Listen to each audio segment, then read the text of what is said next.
Assalamualaikum warahmatullahi wabarakatuh. Halo semuanya, perkenalkan nama aku Nia Amalia, aku dari program studi Matematika UIN Syarif Hidayatullah Jakarta.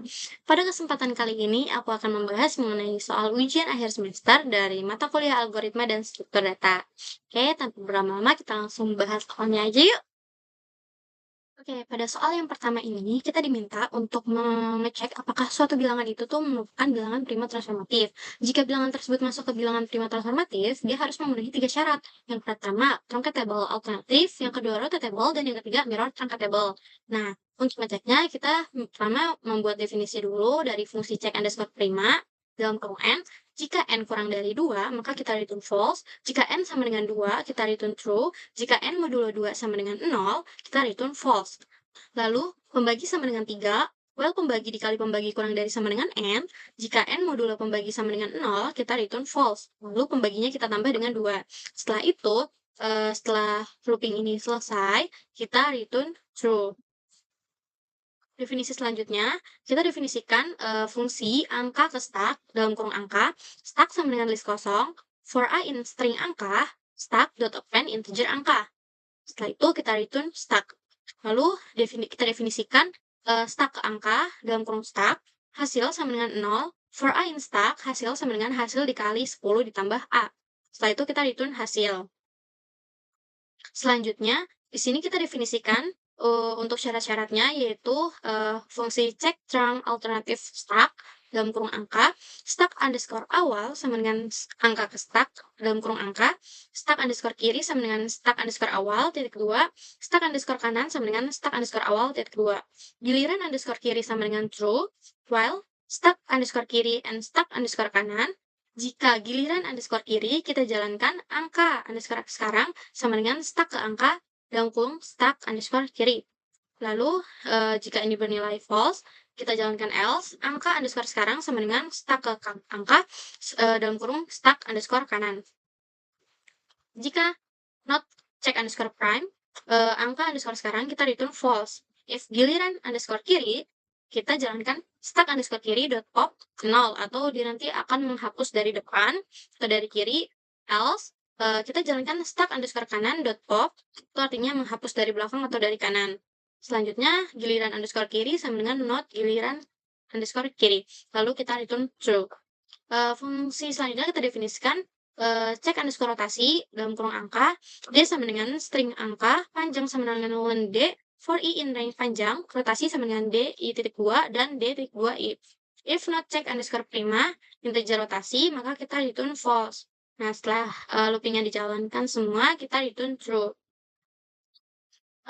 Selanjutnya kita definisikan fungsi check underscore mirror dalam kurung angka. Mirror sama dengan integer string angka, siku titik 2 minus 1 ini tuh gunanya untuk seperti menginverse atau ya memirror, membalik gitu. Lalu kita cek return, cek trunc alternative stack dalam kurung mirror. Selanjutnya, kita definisikan fungsi utamanya yaitu classify underscore bpt dalam kurung angka. Jika not check underscore prima angka, maka kita return not prime atau bukan bilangan prima. Jika 0 in string angka, maka kita return has0 atau number mengandung digit 0. Jika not check trunc alternative stack angka, kita return fail alt trunc atau gagal pada syarat 1. If not check rotasi angka, maka kita return fail rotation atau gagal pada syarat 2. Jika not check underscore mirror angka, kita return fail mirror atau gagal pada syarat 3. Tetapi ketika semua kondisi ini tuh memenuhi, maka kita return valid. Artinya, bilangan tersebut adalah bilangan prima transformatif. Selanjutnya di sini, saya memiliki daftar bilangan angka. Yang pertama itu 373, 10, 1307, 19, 23, dan 13. Lalu kita jalankan looping for angka in daftar, kita print angka panah fungsi classify underscore bpt angka. Nah, untuk hasilnya 373 itu tuh valid, berarti angka 373 ini adalah bilangan prima transformatif. Untuk 10 itu not prime atau 10 ini bukan bilangan prima. 1307 itu H0 atau mengandung digit 0. 19 fail outrun atau gagal pada syarat 1. 23 fail rotation atau gagal pada syarat 2. Dan 13 itu fail mirror atau gagal pada syarat 3. Perlu diketahui bahwa 1307, 19, 23, dan 13 ini adalah bilangan prima, tetapi mereka bukan prima transformatif karena gagal pada syarat-syarat untuk menguji bilangan prima transformatif. Oke, kita lanjut ke soal nomor 2. Oke, pada soal nomor 2 ini kita diminta untuk membuat class note dan membuat class linked list. Di sini kita diminta untuk mengecek wisata apa aja sih yang dikunjungi oleh si wisatawan dan total jarak wisata yang ditempuh itu tuh berapa kilometer. Yang pertama, ini kita membuat class note dulu dengan mendefinisikan underscore init, underscore dengan indikator self, nama underscore tempat wisata, jarak ke tempat berikutnya sama dengan 0. Self.nama sama dengan nama tempat wisata, self.jarak sama dengan jarak ke tempat berikutnya, dan self.berikutnya sama dengan none. Lalu kita buat kelas linked list-nya juga dengan mendefinisikan init, indikatornya self, self.head sama dengan none. Lalu selanjutnya kita definisikan fungsi tempat tambah tempat dengan indikator self, nama tempat wisata, dan jarak ke tempat wisata berikutnya sama dengan 0. Node baru sama dengan node nama tempat wisata, jarak ke tempat berikutnya. Jika self.head is none, maka self.head sama dengan node baru. Kalau semisal ini bernilai false, maka kita jalankan else penelusur sama dengan self.head. While penelusur berikutnya, kita jalankan penelusur sama dengan penelusur berikutnya. Maka penelusur berikutnya sama dengan node baru. Selanjutnya kita jalankan pendefinisian fungsi tampilkan urutan dan hitung jarak dalam kurung self, urutan tempat sama dengan list kosong, total jarak sama dengan 0, penelusur sama dengan self.head. While penelusur, urutan tempat .append, penelusur .nama. If penelusur berikutnya, kita jalankan total underscore jarak ditambah dengan penelusur jarak. Penelusur sama dengan penelusur berikutnya. Lalu, setelah itu, kita print urutan tempat wisata. Jadi saya ingin urutan tempat wisatanya itu tuh diurutkan yang pertama dengan panah sampai yang terakhir. Lalu kita print total jarak yang ditempuh itu tuh dalam kilometer. Nah, setelah itu kita buat daftar underscore wisata sama dengan link list. Nah, ini adalah daftar tempat wisata yang dikunjungi oleh wisatawan. Yang pertama ada museum kota dengan jarak 2 km ke tempat berikutnya. Ada taman kota dengan jarak 1,5 km ke tempat berikutnya. Dengan ada Pantai Indah dengan jarak 3,0 km ke tempat berikutnya, kebun binatang dengan jarak 4,5 km ke tempat berikutnya, dan pusat pembelanjaan jaraknya 2,5 km ke tempat berikutnya, serta tempat terakhir itu tuh menara kota dengan jarak 1 km ke tempat berikutnya. Nah, menara kota ini kan tempat yang paling terakhir dikunjungi ya, jadi 1 km itu tidak berpengaruh ke link list. Setelah itu, kita tampilkan urutan dan hitung jarak total, daftar wisata, tampilkan urutan dan hitung jarak. Untuk hasilnya, di sini urutan tempat wisatanya itu yang pertama dari museum kota, ke taman kota, pantai indah, kebun binatang, pusat pembelanjaan, dan yang terakhir di menara kota, dengan jarak total yang ditempuh itu 13,5 km. Oke, selanjutnya kita lanjut ke soal nomor 3. Oke, pada soal nomor 3 ini, soalnya lumayan panjang, kemungkinan nggak akan terlalu kelihatan. Jadi, di soal nomor 3 ini tuh kita diminta untuk membuat log keberangkatan setiap kereta dengan ada nomor keberangkatan, daftar ID penumpangnya, dia masuk ke kelas mana, jam berapa berangkatnya, dan jika ada penumpang yang mengalami overweight atau menunggu kelamaan, dia tuh akan menerima voucher. Tuh. Di sini juga kita akan membuat data simulasi dengan datanya itu lebih dari 1.000 penumpang.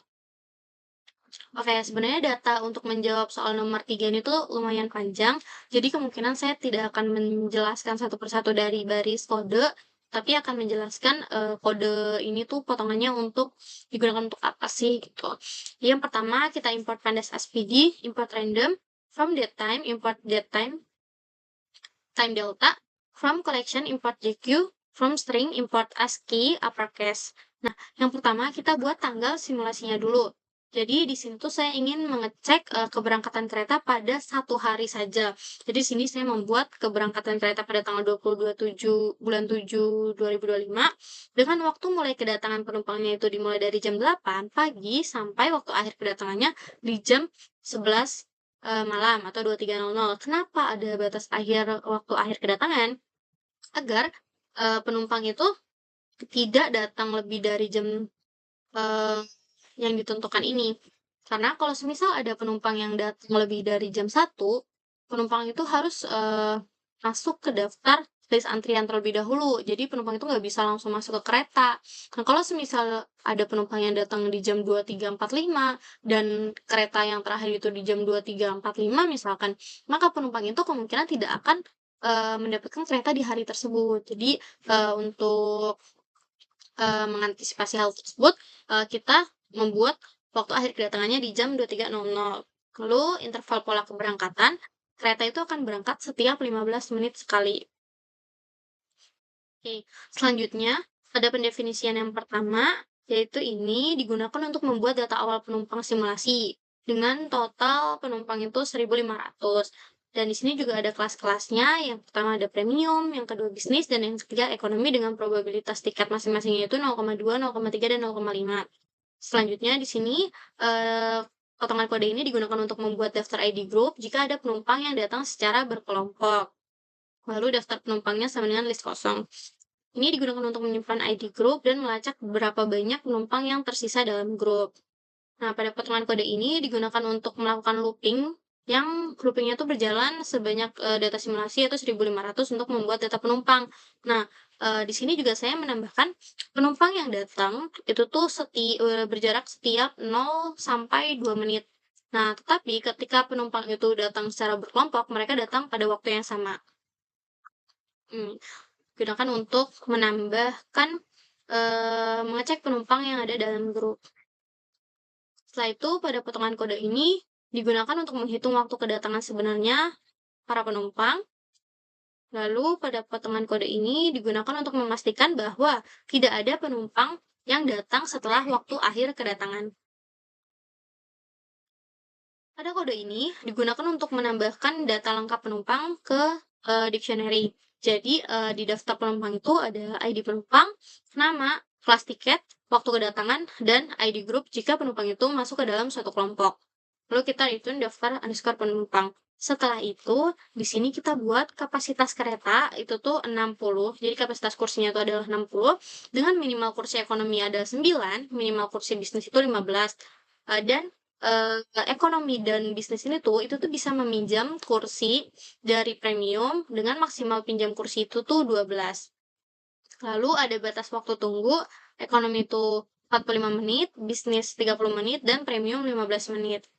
Selanjutnya di sini eh, digunakan untuk membuat kelas penumpang. Jadi di kelas penumpang itu ada ID, nama, kelas tiketnya, waktu kedatangan, ID group, apakah penumpang tersebut punya voucher, terus waktu masuk antrian awal si penumpang, dan kapan waktu penumpang itu naik ke kereta. Selanjutnya, potongan kode ini untuk merepresentasikan data penumpang. Lalu, potongan data yang selanjutnya ini digunakan untuk mengurutkan data penumpang berdasarkan waktu kedatangannya. Selanjutnya di sini, saya membuat GQ yang berguna untuk antrian setiap kelasnya. Lalu juga kita membuat antrian per kelas, ada bisnis, ekonomi, dan premium. Lalu log penumpang overweight itu sama dengan list kosong, dan grup underscore menunggu kita buat dictionary kosong. Nomor kereta sama dengan 0, indeks pola interval sama dengan 0. Lalu waktu simulasi saat ini sama dengan date time, tanggal simulasi, waktu mulai kedatangan. Waktu keberangkatan underscore target sama dengan waktu simulasi saat ini ditambah interval pola keberangkatan list 0. Total penumpang terangkut sama dengan 0, total kursi kosong keseluruhan sama dengan 0, total komposisi kelas sama dengan premium 0, bisnis 0, dan ekonomi 0. Lalu indeks penumpang sama dengan 0. Nah, selanjutnya, pada potongan kode ini itu digunakan untuk memilih penumpang dari antrian untuk naik ke kereta. Jadi seperti yang tadi saya bilang, bahwa penumpang yang datang itu akan masuk dulu ke sebuah antrian, lalu dari antrian baru penumpang itu bisa naik ke kereta. Setelah itu, pada potongan kode yang ini itu digunakan untuk melooping, mengecek, dan menangani penumpang yang bergabung dalam grup. Setelah itu, pada potongan kode yang ini digunakan ketika suatu penumpang grup itu tuh tidak mencukupi kereta. Jadi semisal bangku kereta itu tuh tinggal 3 kursi, tetapi penumpang yang sudah masuk ke dalam list antrian mereka berkelompok sebanyak 5 orang, artinya kan mereka tidak bisa berangkat bersama jika ingin berangkat melalui kereta itu. Nah, jika tidak muat, maka kelompok tersebut itu akan ditambahkan ke grup menunggu yang nantinya akan diberangkatkan di kereta selanjutnya. Itu berhubungan dengan potongan kode yang ini, yaitu digunakan untuk looping, untuk mengecek dan menangani penumpang yang datang secara individu dan penumpang juga yang masih ada di grup menunggu tadi. Selanjutnya, while true, waktu simulasi saat ini sama dengan waktu keberangkatan target. Nah, yang lalu pada potongan kode ini digunakan untuk mengecek dan mencatat semua kedatangan penumpang. Setelah itu, pada kode yang ini digunakan untuk mengecek dan mencatat penumpang yang mengalami overweight. Jadi, penumpang yang mengalami overweight itu akan mendapatkan voucher. Setelah itu, pada potongan kode ini tuh untuk mengecek apakah semua kondisi ini tuh sudah terpenuhi atau belum. Kalau semisal semua kondisi yang ada di sini itu tuh sudah terpenuhi, maka simulasi ini tuh akan berhenti. Maka akhirnya itu akan di-break. Berarti sudah selesai. Selanjutnya, pada potongan kode yang ini tuh lumayan banyak. Ini tuh untuk proses keberangkatan kereta jika ada penumpang yang menunggu. Nah, di sini juga itu tuh diberi tahukan juga di kodenya, kalau semisal panjang ekonomi itu tuh lebih besar dari 2 kali panjang lem bisnis ditambah lem premium gitu, maka si penumpang ekonomi itu tuh akan mendapatkan pinjaman kursi dari bisnis atau dari premium. Begitu juga dari yang bisnis.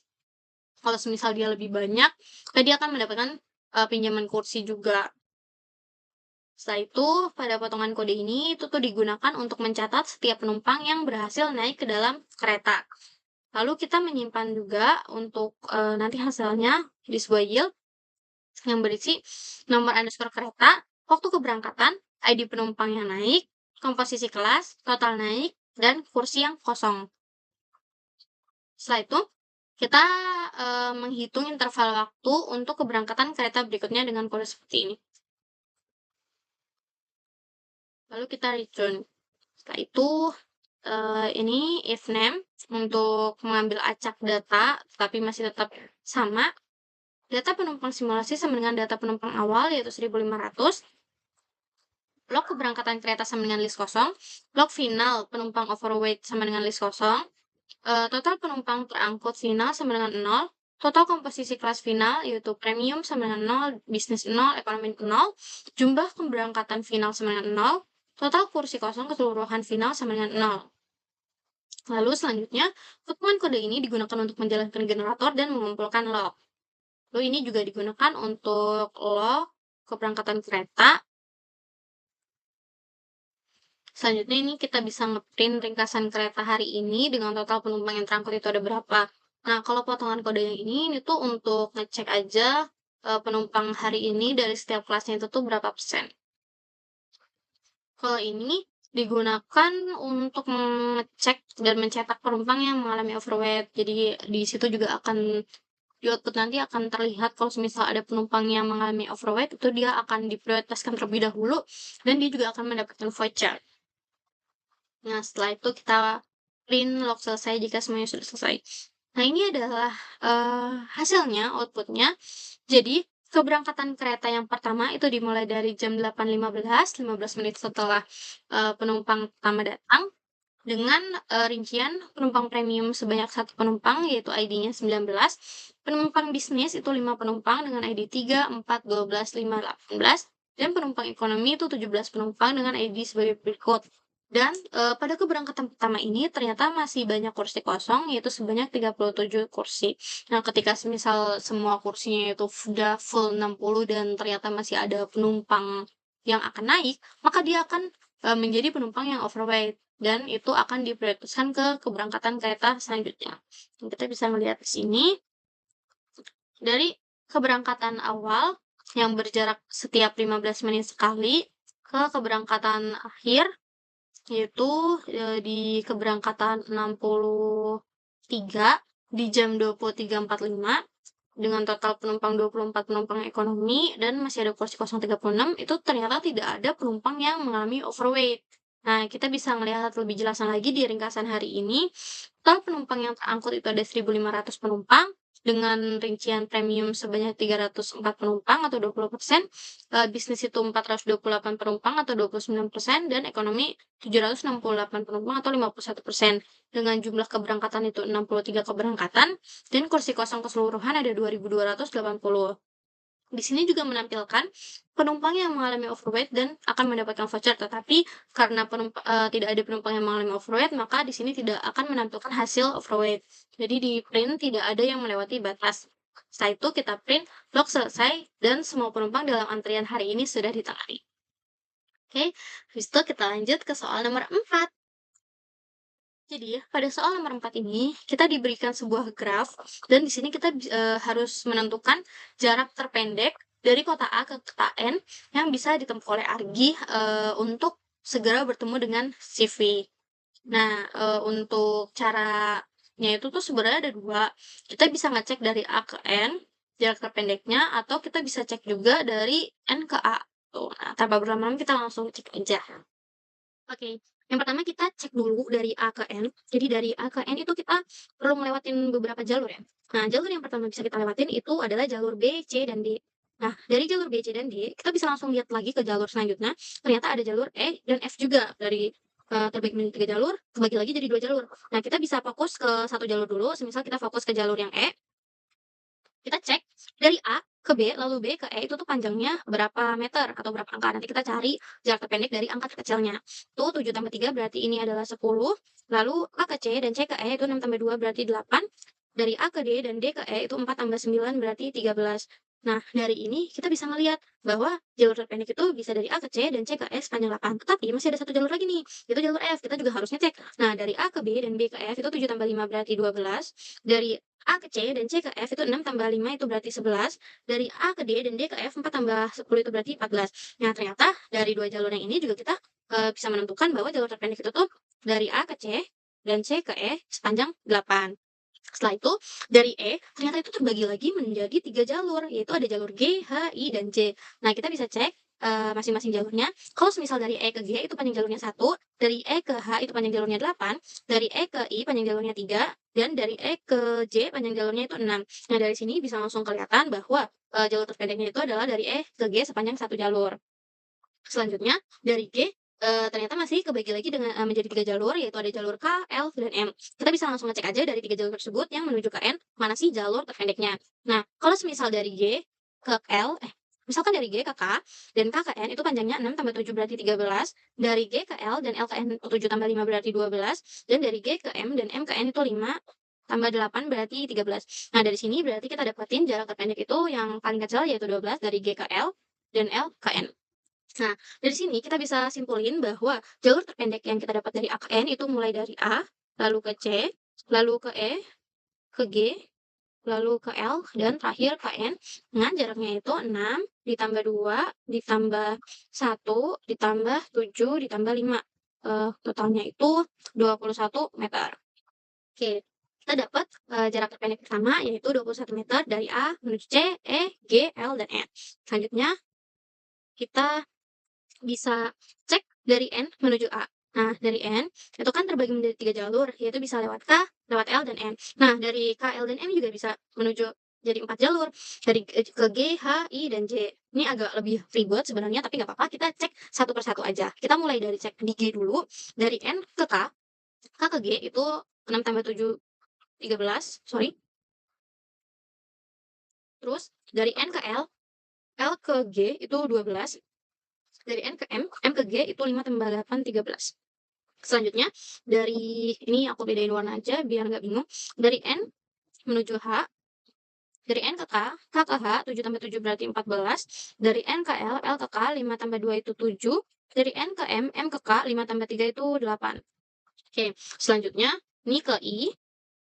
Dari N ke K, K ke I 7 tambah 5 berarti 12, dari N ke L ke I itu 5 tambah 6 berarti 11, dari N ke M ke I itu 9 berarti 14, berarti kan 9 tambah 5 14. Nah, selanjutnya itu dari N ke J. N ke K, lalu K ke J 7 tambah 4 berarti 11, dari N ke L itu 5, L ke J itu 5 berarti 10, dari N ke M itu 5, dari M ke J itu 6 berarti 11. Maka dari 4 jalur ini kita bisa ngelihat ternyata jalur terpendek itu bisa kita tempuh dari N ke L, lalu L ke H sepanjang 7 meter.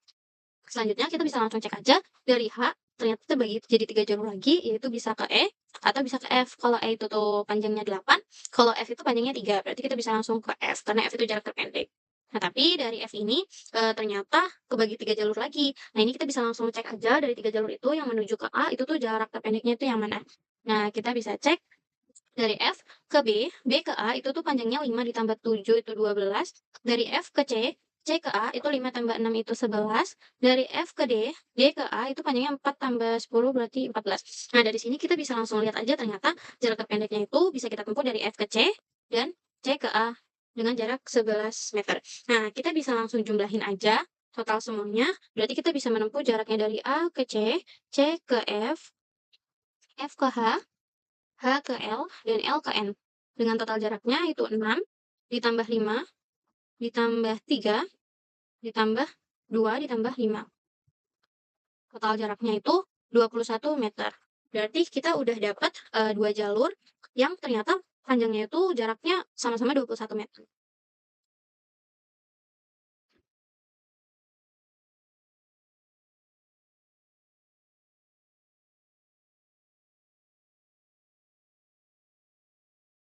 Oke, berarti dari yang udah dijelasin tadi, ternyata jarak dari A ke N kita bisa melalui 2 jalur loh. Yang terpendek, jalur tercepatnya yaitu dari A ke C, ke E, ke G, ke L, dan ke N itu sepanjang 21 meter, atau dari A ke C, ke F, ke H, ke L, ke N juga panjangnya 21 meter. Oke teman-teman, akhirnya udah selesai juga pembahasan mengenai soal ujian akhir semester dari mata kuliah algoritma dan struktur data. Semoga yang sudah dijelaskan mudah dipahami oleh teman-teman semua. Kurang lebihnya saya mohon maaf. Wassalamualaikum warahmatullahi wabarakatuh. Bye-bye.